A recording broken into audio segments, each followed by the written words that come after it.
Salut à toi, aujourd'hui je vais te présenter les principaux avantages et inconvénients du service pioche au tennis de table. Allez, c'est parti.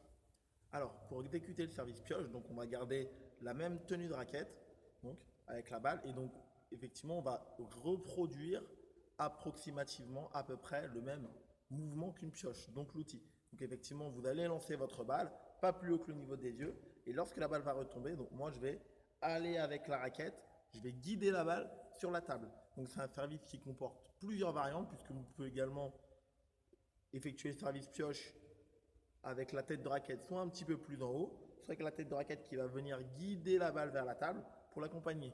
C'est un service qu'on exécute en général, comme le service lancé chinois et comme le service rentrant, énormément du coin gauche de la table pour les droitiers et du coin droite de la table pour les gauchers. Mais vous pouvez également vous déplacer sur toute la surface de la table. Allez, je te montre tout ça de l'autre côté. C'est parti. Alors, le premier avantage du service pioche, c'est un avantage technique. Donc, comme tu peux le voir, on peut l'exécuter sans utiliser son poignet. Donc, notamment si vous avez votre poignet assez rigide, c'est un service qui est vraiment pratique puisque vous allez d'une pouvoir mettre de l'effet latéral et servir avec de l'effet latéral coupé et de l'effet latéral lifté sans utiliser votre poignet. Et il existe plein de mini variantes comme je te l'expliquais un petit peu plus tôt. Donc, c'est un service qui est revenu à la mode chez les professionnels il y a quelques années et maintenant qui est extrêmement utilisé.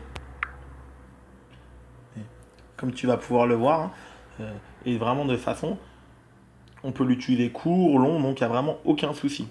Le deuxième avantage de ce service, c'est qu'il est assez dur à lire. Donc comme on peut toucher la balle au tout dernier moment en mettant de l'effet ou lifté ou coupé, donc il est assez compliqué pour l'adversaire de lire le service. Donc pour bien remettre la balle, donc il faut lire est-ce que la balle elle va être coupée, liftée, pour ajuster le geste technique que l'on va exécuter dessus.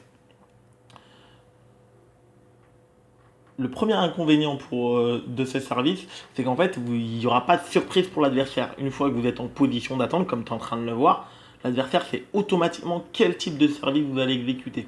Mais comme tu viens de le voir aussi, si votre service il est bien exécuté, vous pouvez de toute façon gagner le point tout de suite direct.